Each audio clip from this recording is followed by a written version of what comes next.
Hello everyone. तो आज का हमारा लेक्चर केमिकल काइनेटिक्स पे है and it is a quick revision lecture. तो क्विक रिवीजन लेक्चर में पहले भी आपको मैं बताया हुआ है कि इस लेक्चर का जो मेन एम है दैट इज़ कि आपका टॉपिक बहुत जल्दी रिवाइज हो जाए। जो बेसिक आपके कॉन्सेप्ट्स हैं, छोटे छोटे कॉन्सेप्ट्स या जो गलतियाँ स्टूडेंट्स करते हैं इस चैप्टर में, वो आप जल्दी से रिवाइज करके उनको अवॉइड कर सकें। ठीक है, तो main important facts, formulas, graph हम सारे इसमें रिवाइज करेंगे। ओके, तो स्टार्ट करते हैं। तो first question is why study chemical kinetics. कि केमिकल काइनेटिक्स को पढ़ने की ज़रूरत क्यों है? कि आप डे टू डे लाइफ में क्या केमिकल काइनेटिक्स का कोई रोल है, या अगर आप एडवांस स्टडीज़ के लिए बाद में किसी भी साइंस की फील्ड में जाते हैं तो केमिकल काइनेटिक्स आपको कहाँ कहाँ यूज़ होगा। ओके, तो देखिए फर्स्ट अगर हम देखें कार्बोहाइड्रेट्स को अगर एनारोबिक कंडीशन में, एनारोबिक का मतलब है वो कंडीशन जहाँ पर एयर की अवेलेबिलिटी नहीं होती। ठीक है, जिस तरह से आप बोलते हैं कि जो प्लांट्स लगाए होते हैं, गैस प्लांट्स गांव में लगे होते हैं, ठीक है, जिसे गोबर गैस प्लांट जनरली बोला जाता है, तो वहाँ पर एनारोबिक कंडीशंस होती हैं, क्योंकि वो जब आप उस गड्ढे में वो सारा का सारा मटेरियल डाल के उसको ऊपर से कवर कर देते हो तो वहाँ पर एयर की अवेलेबिलिटी नहीं होती। That is called anaerobic conditions. तो एनेरोबिक कंडीशन में जो बैक्टीरिया डेवलप होते हैं वो कार्बोहाइड्रेट को ब्रेक करते हैं मीथेन गैस में। तो इससे जो मीथेन जनरेट होगी वो एटमॉस्फेयर में जाएगी। उस एटमॉस्फेयर में गई हुई मीथेन को फर्दर ब्रेक डाउन करता है OH रेडिकल। तो रेडिकल रिएक्शन के थ्रू वो ब्रेक डाउन होती है। तो साइंटिस्ट का या एनवायरमेंटलिस्ट का स्टडी या फोकस इस बात पे रहता है कि मीथेन किस स्पीड से हमारे ट्रोपोस्फेयर में, एटमॉस्फेयर में एंटर कर रही है और किस स्पीड से वो इस रेडिकल रिएक्शन के थ्रू वापस निकल रही है। ठीक है, तो किस स्पीड से ये जनरेट हो रही है और किस स्पीड से ये डिस्ट्रॉय हो रही है। तो इसको अगर हम स्टडी किया जाए, अच्छे से स्टडी करेंगे, तो इसका effect as a greenhouse gas हमारे एटमॉस्फेयर पे और टेम्परेचर्स, क्लाइमेट कंडीशंस पे क्या पड़ता है, तो उसके लिए बहुत ज़रूरी है। तो इसको स्टडी करने के लिए आपकी केमिकल काइनेटिक्स चाहिए। सेकेंडली, जितनी आप मेडिसिन लेते हैं उन मेडिसिन का जो रेट ऑफ रिएक्शन है, कोई भी पर्टिकुलर ड्रग है वो आपकी बॉडी में किस ऑर्गन में जाके कितनी जल्दी काम करता है, उसका रेट ऑफ रिएक्शन क्या है, उसका स्पीड ऑफ एक्शन क्या है, वो बहुत ज़रूरी है। क्योंकि अगर एक इफ़ेक्टिव ड्रग, कोई एमरजेंसी में कोई पेशेंट है और उसको बहुत इमीडिएटली एक ड्रग इफेक्टिव होना चाहिए कि अभी आपको ड्रग दिया गया और विद इन 5 to 10 मिनट्स उसका इफेक्ट स्टार्ट होना चाहिए, तो अगर उसका इफेक्ट 1 घंटे के बाद स्टार्ट होता है और आदमी मर सकता है उसमें, तो ये बहुत इंपॉर्टेंट है कि कोई भी ड्रग का जो रेट ऑफ रिएक्शन है एक्ट करने का वो कितना फास्ट है। तो फार्मास्यूटिकल कंपनीज इसको काइनेटिक स्टडीज़ को यूज़ करती हैं to maximise the formation of a desired product, कि किसी एक पर्टिकुलर प्रोडक्ट को मैक्सिमम कैसे बनाया जाए और उसके जो साइड रिएक्शंस हैं उनको कैसे मिनिमाइज किया जाए। थर्ड इज़, किसी भी रिएक्शन को स्पीड अप या स्लो डाउन करने के लिए हम पॉजिटिव कैटलिस्ट या नेगेटिव कैटलिस्ट यूज़ करते हैं। तो ये कैटलिस्ट किस तरह से काम करेंगे, क्योंकि इंडस्ट्री में अगर आप देखें जैसे कि अमोनिया की फॉर्मेशन आपको करनी है इंडस्ट्रियल स्केल पे, या H2SO4 का उसको आपको बनाना है इंडस्ट्रियल लेवल पे, तो आपको वो कंडीशंस का पता होना चाहिए कि कौन सा कैटलिस्ट रिएक्शन को स्पीड अप कर सकता है, किससे वो रिएक्शन जल्दी होगा।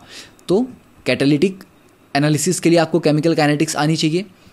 Then to increase the shelf life of eatables, अब आप बाज़ार में जाके जूस खरीदते हैं तो डिफरेंट जूस के ब्रांड्स पे लिखा होता है कि इसको आप एक बार ओपन कर दिया आपने बॉटल तो इतने दिनों में आपको कंज्यूम करना है। ठीक है, तो उसके लिए उसमें हम क्या डालते हैं, कुछ प्रिजर्वेटिव्स ऐड करते हैं। तो वो प्रिजर्वेटिव क्या करेंगे, वो रिएक्शन जो आपके फूड को स्पॉइल करते हैं। देखिए कभी कोई फ्रूट गल जाता है, सड़ जाता है, तो उसमें कुछ रिएक्शंस हैं जिनकी वजह से वो हो रहा है। अगर आप उन रिएक्शंस को स्लो डाउन करेंगे तो उस फ्रूट को सड़ने में ज़्यादा दिन लगेंगे। ठीक है, तो इस तरह से आप शेल्फ लाइफ बढ़ा सकते हैं और यही चीज़ बहुत इंपॉर्टेंट है आज की डेट में। अगर आप ईटेबल्स फूड इंडस्ट्री में जाएंगे तो ये चीज़ बहुत ज़रूरी है कि कौन सा प्रिजर्वेटिव आपकी शेल्फ लाइफ को, फूड की शेल्फ लाइफ को बढ़ाता है और वो टॉक्सिक भी नहीं है। और फिर हमारी बॉडी में या लिविंग ऑर्गेनिज्म में जो एंजाइम्स होते हैं वो किन कंडीशन में सबसे अच्छा काम करते हैं। ठीक है, फॉर एग्जांपल अगर आप घर में देखा है आपने दही जमाते हैं तो उसमें भी कुछ पर्टिकुलर बैक्टीरिया या एंजाइम काम कर रहे हैं, वो किस टेम्परेचर पे या किन कंडीशन में जल्दी काम करते हैं, किन कंडीशन में स्लो काम करते हैं, तो उसको आइडेंटिफाई करना भी बहुत ज़रूरी है, क्योंकि लिविंग ऑर्गेनिजम्स में बहुत सारे इंपॉर्टेंट ऐसे फंक्शंस हैं जो एंजाइम पे डिपेंड करते हैं। तो इससे आपको आइडिया लग गया होगा कि केमिकल काइनेटिक्स की स्टडी अगर आप फर्दर आगे साइंस ऑप्ट करते हैं तो बहुत सारी फील्ड्स में आपको काइनेटिक्स का नॉलेज अच्छा होना चाहिए। ठीक है, तो जस्ट इसको एज अ सब्जेक्ट कि आपको पासिंग मार्क्स लेने हैं, उसको इस तरह से मत सोचिए, आपको इसमें अच्छा परफॉर्म करना है, उस तरीके से आपको समझिए। ठीक है, तो now will start with the basics, the rate of reaction.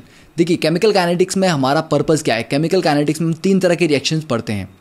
ठीक है, एक रिएक्शन बहुत फास्ट होगा, ठीक है, फॉर एग्जांपल आयनिक रिएक्शन या स्ट्रॉन्ग एसिड बेस का जो रिएक्शन हो रहा है, तो बहुत जो फास्ट रिएक्शन होते हैं जो फ्रैक्शन ऑफ सेकंड में कंप्लीट हो जाते हैं, उनका रेट ऑफ रिएक्शन स्टडी करने में हम नॉर्मली इंटरेस्टेड नहीं हैं। ठीक है, as far as this chapter is concerned, हमारा टारगेट बहुत फास्ट रिएक्शन को स्टडी करने का भी नहीं है और बहुत स्लो रिएक्शन जैसे rusting of iron. Okay, second आप एग्जांपल ले लें, जैसे H2 + ½ O2 gives you H2O। तो इस रूम में जहां आप बैठे हैं अभी, हाइड्रोजन गैस भी है, ऑक्सीजन गैस भी है, बट स्टिल पानी तो नहीं बन रहा। ठीक है, किसी के भी सिर पे पानी की बूंदें नहीं गिर रही हैं। तो H2 + O2 gives you H2O, ये एक रिएक्शन है, ये पॉसिबल भी है और होता भी है, बट इसको होने में बहुत ज़्यादा टाइम लगता है। ठीक है, तो बहुत स्लो रिएक्शन है। तो आयरन की रस्टिंग जो है, जंग लगना, वो बहुत स्लो रिएक्शन है। तो इस चैप्टर में हमारा जो फोकस है that is to study those reactions which proceed with a moderate speed, जो एक मॉडरेट स्पीड के साथ चलते हैं, ना बहुत फास्ट है ना बहुत स्लो है। तो जब भी आप रेट ऑफ रिएक्शन की बात करते हैं, rate of reaction is a speed of reaction. तो rate is equal to change in concentration, कि कितनी कंसंट्रेशन चेंज हुई डिवाइडेड बाय टाइम इंटरवल, कितने टाइम में वो चेंज हुई है। अब रेट को 2 वे में हम डिफाइन करते हैं, एवरेज रेट और एक इंस्टेंटेनियस रेट। फॉर एग्जांपल देखिए, ये हमारे पास कंसंट्रेशन वर्सेस टाइम ग्राफ है। तो ये हमारा T1 और यहाँ ले लेते हैं इसको हम T2। देखिए, तो T1 पे जो कंसंट्रेशन थी दैट वाज X1 और T2 पे जो कंसंट्रेशन दैट इज X2। अब आपको कहा जाए कि इस पॉइंट से लेके, इसको A मान लेते हैं, B, A से लेके B में जाने में रेट कैसा, देखिए रेट लगातार चेंज हो रहा है। ठीक है, क्योंकि स्लोप लगातार चेंज हो रही है तो रेट भी चेंज हो रहा है। तो एवरेज रेट क्या होगा, तो एवरेज रेट के लिए आप क्या करते हैं, इन 2 पॉइंट्स को आप कनेक्ट करते हैं एक स्ट्रेट लाइन के थ्रू। इस स्ट्रेट लाइन की जो स्लोप है that is the average rate. तो देखिए एवरेज रेट कैसे आ जाएगी, y डिवाइड बाय x। तो y पे कितना है ये x2 - x1 और x एक्सिस में कितना है T2 - T1। तो एवरेज रेट निकालने के लिए हम एक इंटरवल में total change in concentration divide by total time interval लेते हैं। बट इंस्टेंटेनियस का मतलब है कि अभी इस पर्टिकुलर इंस्टेंट पे रेट ऑफ रिएक्शन या स्पीड ऑफ रिएक्शन क्या है। उसके लिए कि आप क्या करेंगे, जैसे अगर आपको B पॉइंट पे निकालना है तो B पॉइंट पे आप एक टेंजेंट ड्रॉ करेंगे। इस टेंजेंट की जो स्लोप है ये आपको देगी instantaneous rate dx/dt at B point. A पे आपको कैलकुलेट करना है तो आप A पे एक टेंजेंट ड्रॉ करेंगे, इसकी जो स्लोप होगी ये क्या देगी आपको, इंस्टेंटेनियस रेट एट A। तो दोनों पॉइंट पे जो स्लोप है वो डिफरेंट है, तो इंस्टेंटेनियस रेट हर पॉइंट पे यहाँ पर चेंज हो रहा है क्योंकि ये एक स्ट्रेट लाइन नहीं है। तो याद रखना है कि इंस्टेंटेनियस रेट इज dx/dt और एवरेज रेट इज ΔX/ΔT। अब नेक्स्ट इज कि measuring the rate of reaction, कि रेट ऑफ रिएक्शन को कैसे मेजर करना है आपको, कि रिएक्शन कितना फास्ट है या कितना स्लो है। तो उसके लिए फर्स्ट चीज़ आप कंसंट्रेशन चेंज को देख सकते हैं कि आपने 100 से स्टार्ट किया था, ठीक है, तो 100 से उसको 80 जाने में इतना टाइम लगा। ठीक है, तो कितना चेंज आया, 20 का कितने टाइम में आया, मान लीजिए 5 मिनट में आया, तो 20 डिवाइड बाय 5 वो स्पीड आ जाएगी। तो किस स्पीड से कंसंट्रेशन कम हो रही है उससे रेट पता लग जाएगा। सेकेंडली कभी कभी आप ये भी कर सकते हैं, जैसे कि मान लीजिए किसी रिएक्शन में A + B gives you C। A जो है ये इसका कलर है, मान लीजिए ये येलो कलर का रिएक्टेंट है और प्रोडक्ट जो है वो आपका कलरलेस है। तो उससे क्या होगा, जैसे जैसे रिएक्शन फॉरवर्ड जाएगा A कम होता जाएगा। A जब कम होगा तो येलो कलर की इंटेंसिटी भी कम होगी। ठीक है, क्योंकि प्रोडक्ट का तो कोई कलर नहीं है। तो येलो कलर की इंटेंसिटी किस स्पीड से कम हो रही है उसको भी हम कुछ पर्टिकुलर इंस्ट्रूमेंट्स के थ्रू मेज़र कर सकते हैं। तो कलर चेंज को हम मेज़र कर सकते हैं, किस स्पीड से कलर की इंटेंसिटी चेंज हो रही है। टाइट्रेशन एक मेथड इसमें यूज़ होता है, ठीक है, कि कोई भी पर्टिकुलर अगर आप रिएक्शन लिखें H2O2 की डिकम्पोजिशन है तो H2O2 को KMnO4 के साथ टाइट्रेट करके चेक किया जाता है कि अभी कितना बचा, ठीक है। जैसे अगर आपने 100 अमाउंट ऑफ H2O2 से स्टार्ट किया तो 100 अमाउंट को टाइट्रेट करने के लिए कुछ अमाउंट KMnO4 चाहिए था। आधे घंटे के बाद आपने देखा कि H2O2 का कुछ पार्ट डिकम्पोज कर गया। अब जो बचा हुआ पार्ट है उसको टाइट्रेट करने के लिए कितना KMnO4 चाहिए तो वो कम होगा। तो उससे आपको ये आइडिया मिल जाएगा कि H2O2 किस स्पीड से डिकम्पोज कर रहा है। कंडक्टिविटी चेंज, अगर आपके आयंस इन्वॉल्व हैं इस रिएक्शन में तो डिफरेंट आयंस की कंडक्टिविटी डिफरेंट होती हैं। तो कंडक्टिविटी को मेज़र करके उसमें क्या चेंज आ रहा है उससे आप रिएक्शन रेट बता सकते हैं। प्लेन ऑफ पोलराइज लाइट किस स्पीड से चेंज हो रही है, ठीक है, उसकी रोटेशन कि डेक्स्ट्रो रोटेटरी से वो लीवो में जा रहा है या लीवो से डेक्स्ट्रो में जा रहा है, तो उसको भी स्टडी करके आप रेट ऑफ रिएक्शन को मेज़र कर सकते हैं। तो हमारे पास बहुत डिफरेंट मेथड्स होते हैं। तो फॉर एग्जांपल अगर आप यहाँ पर एक रिएक्शन देखें, A कन्वर्ट हो रहा है 2B में, ठीक है, तो A के T इज इक्वल टू 0 पे स्टार्टिंग में हमने N मोल्स लिए, B 0 था। After some time T N में से X मोल चले गए तो कितने बनेंगे B में 2X मोल बनेंगे। तो देखिए B के बनने की स्पीड जितने टाइम में A के X मोल कम हो रहे हैं उतने ही टाइम में B के 2X मोल बन रहे हैं। मतलब B के जो बनने की स्पीड है वो A के कम होने की स्पीड से डबल है। तो हम बोलते हैं dB/dt that is rate of appearance of B is equal to twice of rate of disappearance of A। अब माइनस साइन मैंने इसलिए लगाया क्योंकि A की कंसंट्रेशन चेंज हो रही है, कम हो रही है। अगर A आपने 10 से स्टार्ट किया और थोड़ी देर बाद वो 5 पे चला गया तो 5 - 10 आप करेंगे तो वो -5 आएगा, ठीक है। और स्पीड हमेशा पॉजिटिव आनी चाहिए। इसीलिए जब भी रिएक्टेंट्स को लिखा जाता है उनके आगे नेगेटिव साइन लगाते हैं हम। नेगेटिव साइन का मतलब ये है कि रिएक्टेंट्स क्योंकि कम हो रहे हैं तो उनका ये जो DA है ये टर्म नेगेटिव आएगी। इसको पॉजिटिव बनाने के लिए नेगेटिव साइन यूज़ करते हैं क्योंकि रेट ऑफ रिएक्शन हमेशा पॉजिटिव होता है क्योंकि स्पीड कभी नेगेटिव नहीं हो सकती। तो यहाँ से अगर आप देखें तो dB/dt is rate of appearance of B, dA/dt is rate of disappearance of A और रेट ऑफ रिएक्शन क्या है -dA/dt कि किस स्पीड से A कम हो रहा है, ठीक है। और यहाँ से -dA/dt कितना हो जाएगा, 2 को अगर आप लेफ्ट में ले आएँ तो 1/2 आ जाएगा यहाँ पे। तो dA/dt को आप 1/2 dB/dt भी तो लिख सकते हैं। तो मतलब रेट को चाहे आप रिएक्टेंट की कंसंट्रेशन से मेज़र करें या प्रोडक्ट की कंसंट्रेशन से मेज़र करें, दोनों में ये पॉसिबल है, ठीक है। अब देखिए यहाँ पर एक ग्राफ हम ड्रॉ करेंगे तो A से 2B ये जा रहा है। तो देखिए यहाँ से A हमारे पास स्टार्ट किया तो ये 1 2 3 4 ये कंसंट्रेशन है और यहाँ पर ये टाइम है। तो A में कितना ड्रॉप आया X अमाउंट, तो मान लीजिए 4 से घटता हुआ A आ गया 2 पे, ठीक है। कितने टाइम में, इस पर्टिकुलर टाइम पे ये 2 पे पहुंच चुका है। तो जितने टाइम में ये 4 से 2 पे आया मतलब x उसमें कम हुआ, b में कितना बनना चाहिए 2x, मतलब b 0 से 4 बनना चाहिए। जब ये 4 से 2 आ रहा है तो 2 का ड्रॉप आ रहा है, इसकी कंसंट्रेशन में 2 का ड्रॉप है तो b की कंसंट्रेशन में 4 का गेन आना चाहिए। तो उतने ही टाइम में b जो होगा वो कहाँ पहुँचेगा 4 पे। तो ये देख लीजिए दोनों की स्लोप्स डिफरेंट है। जो b है उसकी स्लोप थोड़ी ज़्यादा है, वो थोड़ा ज़्यादा स्टीप है, A थोड़ा कम स्टीप है। तो रिएक्टेंट और प्रोडक्ट का ग्राफ कैसा बनेगा वो डिपेंड करेगा उनकी स्टोकियोमेट्रिक कोफिशिएंट्स के ऊपर। तो उसी के according for hypothetical reaction A plus B gives you C plus D, इसमें हम लिखते हैं rate of reaction is -1/A dA/dt is equal to -1/B dB/dt। तो रिएक्टेंट्स में नेगेटिव साइन लगता है क्योंकि रेट पॉजिटिव होता है और प्रोडक्ट में पॉजिटिव साइन।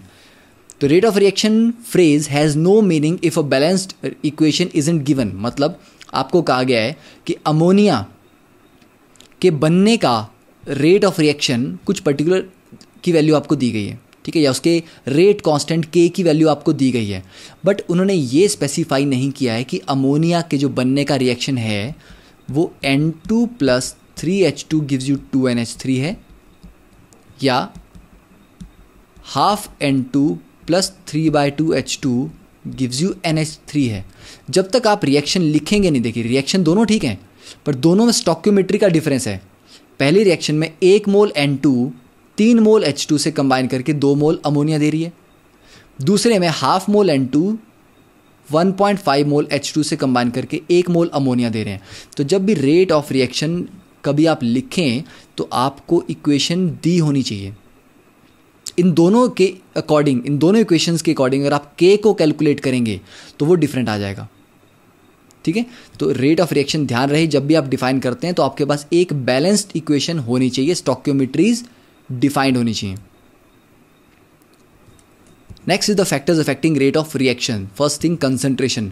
अगर आप रिएक्टेंट ज़्यादा डालेंगे, ठीक है, आपके पास 50 ग्राम रिएक्टेंट आपने 100 ग्राम कर दिया, उससे क्या होगा, जब नंबर ऑफ मॉलिक्यूल्स ज़्यादा होंगे तो नंबर ऑफ कोलिजन ज़्यादा होंगे, नंबर ऑफ कोलिजन ज़्यादा होंगे तो प्रोडक्ट के बनने की स्पीड भी ज़्यादा होगी।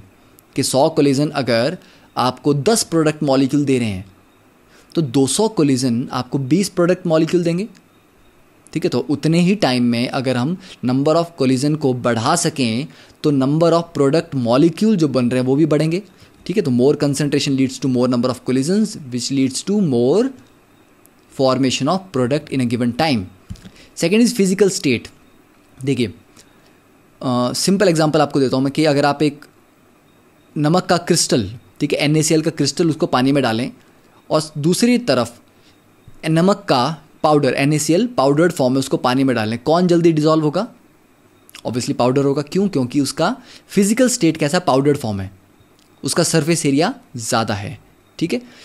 वैसे ही अगर आप कंबशन करवाना चाहते हैं, ठीक है, तो अगर आपके पास जो फ्यूल है वो लिक्विड स्टेट में है तो जल्दी जलता है या गैसेस स्टेट में हो तब जल्दी जलता है? गैसेस स्टेट में, क्योंकि गैसेस स्टेट में उसका सरफेस एरिया ज़्यादा होता है, वो ज़्यादा विगरस फायर देगा आपको। लकड़ी को अगर आपको जलाना है तो आप एक बड़ा सा लॉग, उसका लट्ठा लेके उसको जलाते हो या उसके छोटे छोटे पीसेस करके, ठीक है। जब भी आप कैंप फायर करते हैं तो कैंप फायर के लिए आप लकड़ी के बड़े बड़े पीस नहीं लेके आते, आप क्या करते हैं, घास इकट्ठी करते हैं। क्यों? उसका सरफेस एरिया ज़्यादा है तो उसमें रिएक्शन जल्दी होने के चांसेस हैं, फायर वो जल्दी पकड़ेगा। तो फिजिकल स्टेट मैटर करती है कि आपका सॉलिड है, लिक्विड है या गैस है, पाउडर फॉर्म में है या सॉलिड है। Third is temperature. देखिए रिएक्शन के लिए एनर्जी की रिक्वायरमेंट है, ठीक है। टेम्परेचर बढ़ेगा तो काइनेटिक एनर्जी बढ़ेगी, काइनेटिक एनर्जी बढ़ेगी तो number of collisions, that is collision frequency बढ़ेगी, जिससे प्रोडक्ट के बनने की स्पीड भी बढ़ेगी। प्रेजेंस और एब्सेंस ऑफ कैटलिस्ट। कैटलिस्ट होगा तो आपको एक अल्टरनेट पाथ मिलेगा with a lower activation energy, जिससे रिएक्शन जल्दी हो जाएगा। और नहीं डालेंगे आप कैटलिस्ट तो रिएक्शन थोड़ा देर से होगा। Nature of reactant and product. देखिए अगर आपको एग्जांपल दूं मैं कि CO plus O2 gives you CO2 और NO plus O2 gives you NO2। दोनों रिएक्शन देखने में बहुत सिमिलर लग रहे हैं, दोनों में मोनोऑक्साइड है, डाइऑक्साइड में कन्वर्ट हो रहे हैं। तो अगर मैं बोलूँ कि इनमें से एक रिएक्शन फास्ट और दूसरा रिएक्शन बहुत स्लो है तो आप बोलेंगे ऐसा क्यों है? क्योंकि दोनों में जो रिएक्टेंट्स और प्रोडक्ट्स हैं वो डिफरेंट है। कार्बन मोनोऑक्साइड के बॉन्ड्स को ब्रेक करने या नया बॉन्ड बनाने की जो एनर्जी रिक्वायरमेंट है वो डिफरेंट होगी। नाइट्रोजन मोनोऑक्साइड के बॉन्ड्स को ब्रेक करने और नए बॉन्ड्स बनाने की एनर्जी रिक्वायरमेंट डिफरेंट होगी। तो both cases involve different types of energies, that is why the reaction speed will also be different. Next is the radiation. So radiation will also affect the rate. For example H2 plus Cl2, ये reaction sunlight की presence में होता है, photosynthesis sunlight में होता है। तो अगर सनलाइट नहीं होगी तो रिएक्शन नहीं होगा। तो radiation can also affect the rate of reaction. pH of medium, कुछ रिएक्शन एसिडिक मीडियम में होते हैं, कुछ बेसिक में होते हैं, कुछ न्यूट्रल में होते हैं। Then the dielectric constant of medium, कि कुछ रिएक्शन प्रोटिक सॉल्वेंट्स में फास्ट होंगे, कुछ एप्रोटिक सॉल्वेंट्स में। तो किस तरह का सॉल्वेंट है वो भी रिएक्शन की स्पीड को अफेक्ट कर सकता है। और भी बहुत सारे फैक्टर्स हैं but these are the main factors जिनको आप मेंशन कर सकते हो। Next is the law of mass action. देखिए लोमा, it was given by the Guldberg and Waage. अब इसने कहा कि कोई भी रिएक्शन अगर आपका है ए प्लस बी जो प्रोडक्ट बना रहा है, तो इस रिएक्शन की जो स्पीड है, जो रेट है, वो किसके प्रोपोर्शनल होगा? Concentration of A raise to power its stoichiometric coefficient into concentration of B raise to power its stoichiometric coefficient. मतलब रेट ए और बी की कंसंट्रेशन पे डिपेंड तो कर रहा है, बट उनकी पावर्स में क्या है? स्टोइकियोमेट्रिक कोफिशिएंट्स हैं, ठीक है। और जो के है प्रोपोर्शनैलिटी कांस्टेंट, उसको हम रेट कांस्टेंट बोलते हैं या वेलोसिटी कांस्टेंट बोलते हैं। तो जो ए है, ए क्या है? It is the order with respect to A. B क्या है? Order with respect to B. और ए और बी को ऐड कर दें तो वो क्या आता है? Overall order of reaction. तो ये था law of mass action, but ये गलत प्रूव हुआ आफ्टर द एक्सपेरिमेंटल फाइंडिंग्स।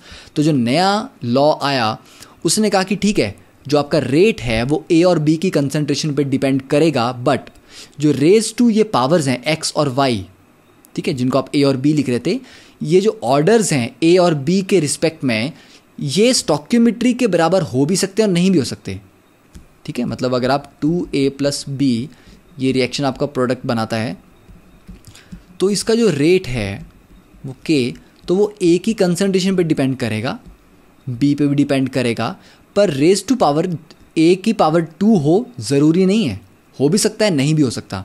तो इसकी पावर x होगी, इसकी पावर y होगी, और ये x और y आपको तभी पता चलेंगे जब आप एक्सपेरिमेंट करोगे। तो x and y both are experimentally determined values. इनको आप जस्ट एक बैलेंस्ड इक्वेशन से आइडेंटिफाई नहीं कर सकते।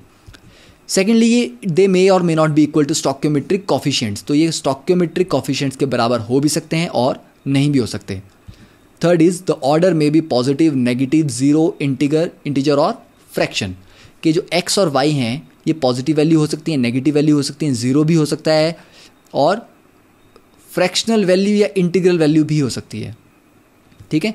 एंड फॉर एलिमेंट्री रिएक्शन वो होता है जो एक सिंगल स्टेप में हो। अब आप बोलेंगे कि सारे रिएक्शन सिंगल स्टेप में तो हम लिखते हैं, बट देखिए, अगर आपको मैं रिएक्शन लिख रहा हूँ कि H2 + Cl2 gives you 2HCl, इसका मतलब ये नहीं कि ये सिंगल स्टेप में हो रहा है, ये हो सकता है कि 4-5 स्टेप्स इसको लगे होने में, इसका अगर हम डिटेल्ड मैकेनिज्म देखें, ठीक है।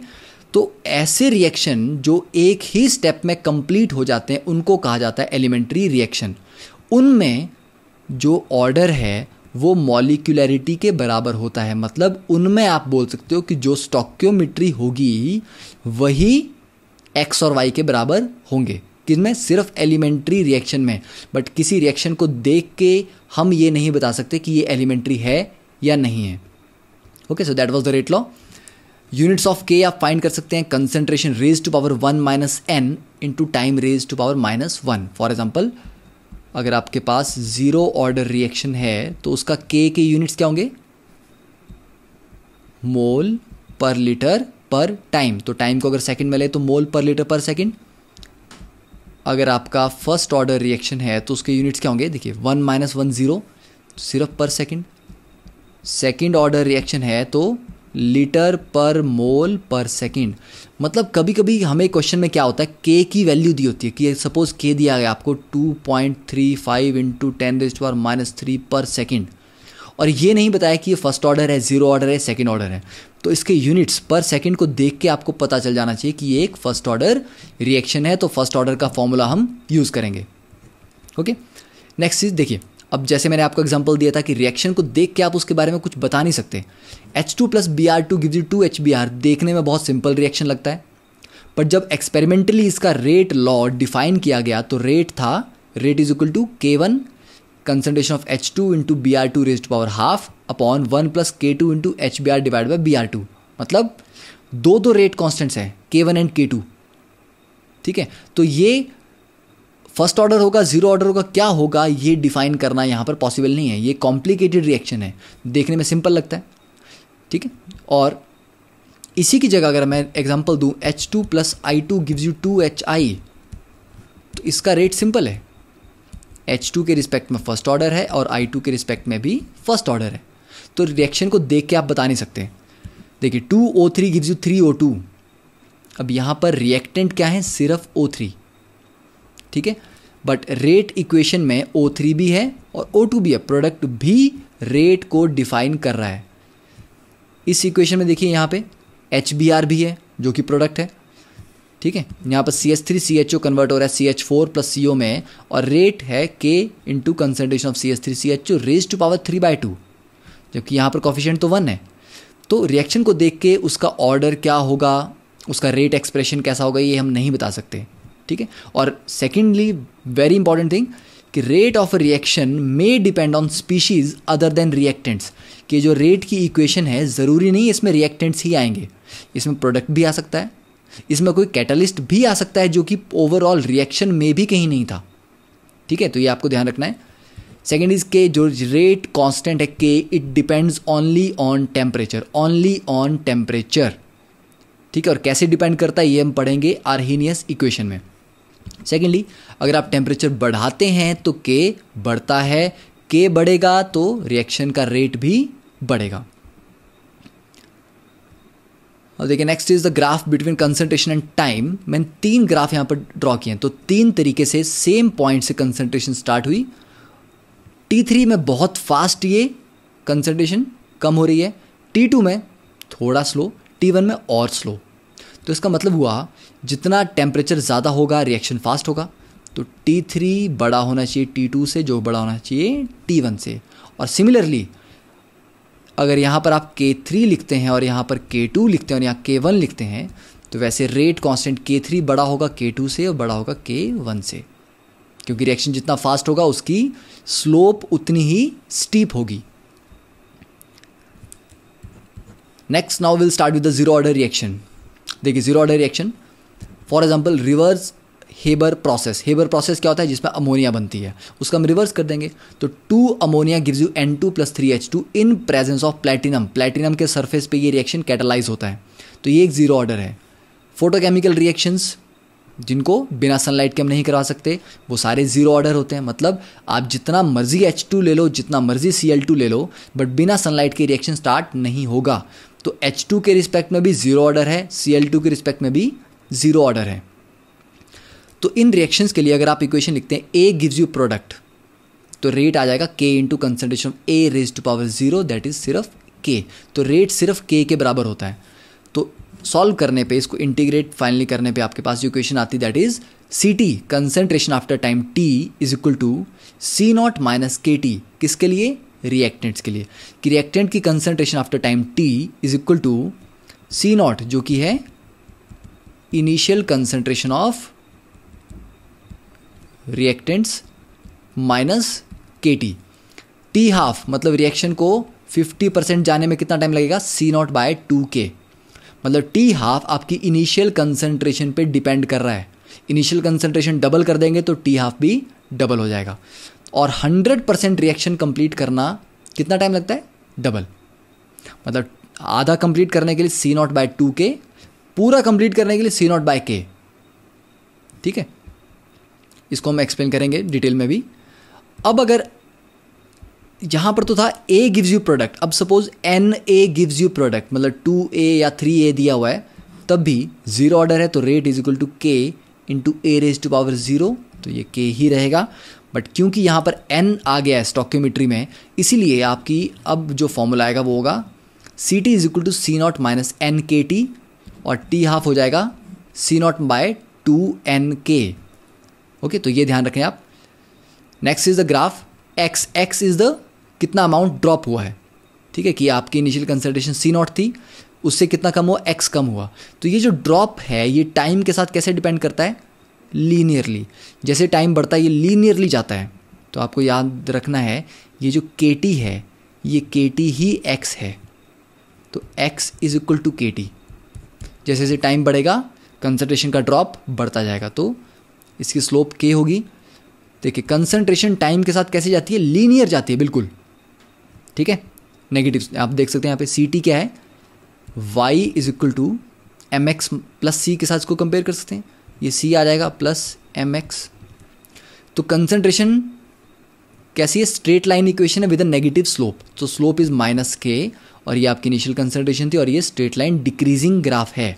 इसका मतलब बहुत इंपॉर्टेंट पॉइंट यहाँ पर ये है कि C0 से आपने स्टार्ट किया, सपोज ये 5 मिनट है और ये अगले 5 मिनट है, 5 मिनट में कितना ड्रॉप हुआ,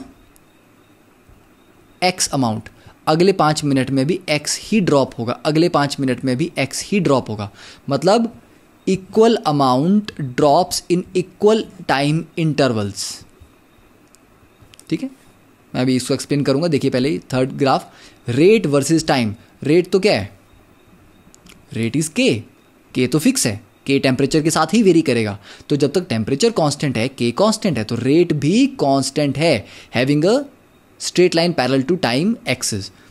equal amount drops in equal time interval का मतलब है आप 100 से स्टार्ट करो, सपोज टी टाइम में ये 80 हो गया, अगले टी टाइम में अब देखिए कितना ड्रॉप आया, यहाँ 20 का ड्रॉप आया, अगले टी टाइम में फिर से 20 का ड्रॉप आएगा, अगले टी टाइम में फिर से 20, फिर से 20 और 0। मतलब अगर आप 100 से स्टार्ट करते हो और एक टी हाफ में ये 50 होता है, तो ड्रॉप कितना आया, 50 का ड्रॉप है, अगले टी हाफ में फिर से 50 का ड्रॉप हो जाएगा 0, मतलब पूरा रिएक्शन 2 टी हाफ में ख़त्म हो गया। तो ये ध्यान रखना है कि बराबर अमाउंट ड्रॉप करता है बराबर टाइम में। ठीक है, तो this is very important. Okay okay, now we start with the first order reaction. The examples of the first order reactions are like 2N2O5 decomposes to give 4 NO2 gases plus O2 gases. NO2 plus CO gives you NO plus CO2. All kind of radioactive disintegrations, decomposition of Cl2O7 to form Cl2 plus O2 and decomposition of H2O2. So these are the examples of first order reactions. अब देखिए first order reaction में अगर हम example लेते हैं reaction का, A gives you products, तो rate is equal to K into A raise to power 1, तो ये फर्स्ट ऑर्डर रिएक्शन आ गया। अब इसको जब आप इंटीग्रेट करेंगे तो आपके पास जो फॉर्मूला आता है concentration of reactant after time T, CT is equal to C0 E raise to power minus KT। तो यहाँ से कंफर्म होता है कि जो कंसंट्रेशन आफ्टर टाइम T है वो इनिशियल कंसंट्रेशन के रिस्पेक्ट में एक्सपोनेंशियली डिक्रीज कर रही है। ओके तो ये फॉर्मूला एक्सपोनेंशियल डिक्रीज को दिखाता है कि e raise to power minus KT है, इसका मतलब कि कंसंट्रेशन का ड्रॉप एक्सपोनेंशियल है, और आप इसको लिखते हैं natural log C0 by CT is equal to KT।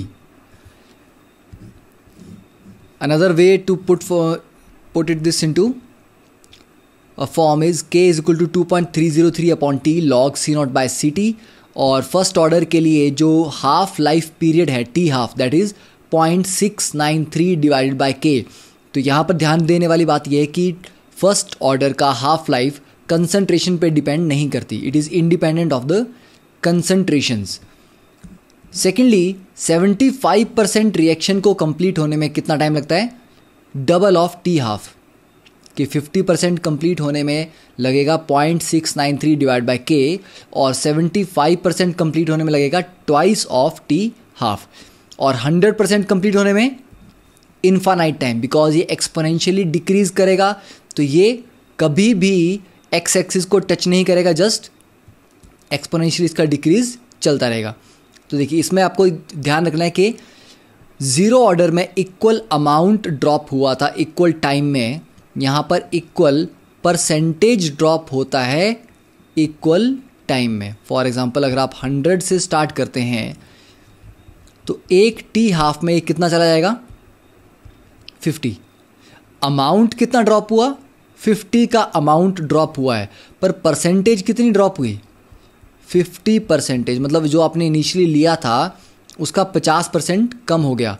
अब जो आपने 50 बचा है अगले T हाफ में, मतलब अगर ये पहला इंटरवल 5 मिनट का था तो अगले 5 मिनट में इस 50 का 50% चला जाएगा, तो 50 का 50% का मतलब ये हो जाएगा 25। अगर ये ज़ीरो ऑर्डर होता तो यहाँ होता 0, ठीक है। 25 का भी अगले एक T हाफ में 50% चला जाएगा, तो ये बचेगा 12.5, अगले एक T हाफ में उसका बचेगा 6.25, देन 3.125। तो इस तरह से ये चीज़ चलती रहेगी और इनफाइनाइट टाइम लग जाएगा इस रिएक्शन को कंप्लीट होने के लिए। तो आप देख सकते हैं कि एक टी हाफ के बाद कंसंट्रेशन कितनी होती है, C0/2। अगले में देखिए, तो अगर C0 थी तो एक टी हाफ के बाद कंसंट्रेशन कितनी हो रही है, C0/2। अगले टी हाफ के बाद इसका भी further half, that is C0/2 into 1/2, तो C0/2 का स्क्वायर। अगले टी हाफ के बाद इसका फिर से हाफ, तो C0/2 का क्यूब। तो 3 टी हाफ के बाद कितना बचा, C0/2⁻3। तो n हाफ लाइव्स के बाद जो आपकी कंसंट्रेशन बचेगी that will be initial concentration C0 divided by 2⁻n। Next is the graphs. तो कंसंट्रेशन वर्सेस टाइम देखें तो according to the formula CT is equal to C0 e⁻−kt। Exponential decrease है तो ये कभी भी एक्स एक्सिस को टच नहीं करेगा, तो this is the drop in concentration. Second is x is the drop, कि अगर आप A गिव्स यू प्रोडक्ट देखते हैं तो इनिशियल कंसंट्रेशन C0 है और ड्रॉप आ रहा है C0-x। ये जो ड्रॉप है x धीरे धीरे बढ़ेगा। अब क्योंकि कंसंट्रेशन एक्सपोनेंशियली डिक्रीज कर रही है तो जो ड्रॉप है कंसंट्रेशन का वो एक्सपोनेंशियली इंक्रीज करेगा। Okay. Third is log CT versus time. अगर आप ग्राफ बनाते हैं, ठीक है, log CT वर्सेस टाइम, तो ये ग्राफ कैसा होगा, straight line with a negative slope, और स्लोप होगी -k/2.303, और यहाँ पर जो पोजीशन है, ठीक है, that will be log C0। Okay, तो दिस इक्वेशन, ये आप मेन इक्वेशन जो natural log C0/CT is equal to KT था, इसको आप कन्वर्ट कर सकते हैं 2.303 log 10 C0/CT is equal to KT।